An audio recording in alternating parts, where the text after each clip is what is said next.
G'day guys, my name's Kane from Garage 11, and over the next few weeks and months we're going to put together a few cool YouTube videos and episodes on how we're going to restore this beautiful 1997 CR500. Although it is a 97 CR500, we are going to be making it look like a 94. They were pretty similar from about 93 all the way till their end in 2001. Minus a few little updates and bits and pieces that Honda did change on them, so we should be able to hit the mark pretty well with this one.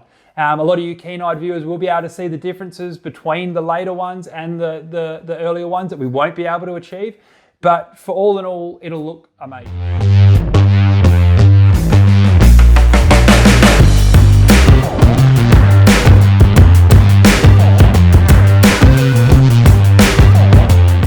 Restoring a lot of these bikes, we look at key components from a visual point of view, because obviously if we're going a blend between OEM and aftermarket, yes, you can get OEM internal engine components, OEM bits and pieces, and which we will if we have to. There is a lot of products on the market that serve the same purpose, just from a different avenue.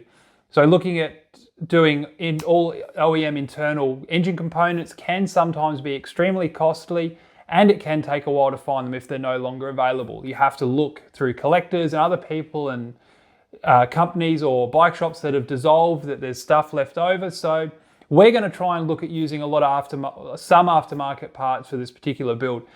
Externally, aesthetically, we're going to be looking at OEM, because that's obviously the key element to what you're going to see on this particular bike. So we've managed to find and source a near new OEM muffler for it. We're going to be looking for expansion chambers that we either in good condition or that we can have restored. We work with some really good companies as well to help us out with their restoration process and in more specialized areas. We're going to be obviously looking at aftermarket plastics because they're quite readily available still. If we can find OEM plastics, mainly for the radiator shrouds with the original stickers on it, then we will probably lean into that, because some of these colors that was so vivid and so bright and exciting for the 90s have gone away from our graphics industry, which is a shame, but that comes down to different manufacturing processes.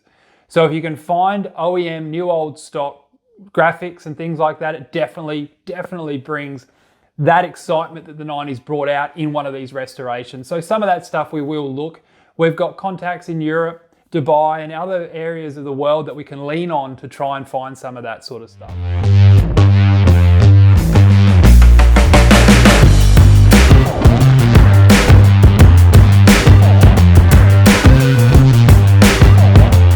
That we're going to have to do, and every now and again it does come up with some of the restoration. You got to remember, these are steel frame bikes.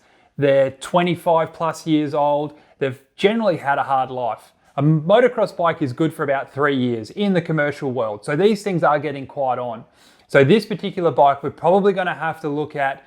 We know we've got a few issues with the lower frame rails, which is pretty common in the Honda CR range. Just like I said, the steel frames, they do rust and they do go through a fair bit of abuse. Probably doesn't have as much compression as a CR500 should have. So we're definitely going to find some interesting bits and pieces in there. And we're going to have to be correcting probably the best part of 25 years worth of DIY, patch-up jobs, and all sorts of other stuff that is not uncommon for these sorts of bikes, or not unique to this one, that's for sure. We've definitely seen far worse. Generally, you know, sometimes we get bikes that arrive to us in bits with a frame on top of a box. So there's nothing we can't work with, so it will be good, and it'll probably help us stretch some of our skill sets in what we do and our contacts and working with different people. So hopefully we'll be able to introduce you to a few of our guys that we work with externally who have far more ability to do some of the things that we need doing. And we're not shy of saying that. We don't do everything here. We definitely work with good other craftsmen to try and achieve the best result, because not one person can do everything.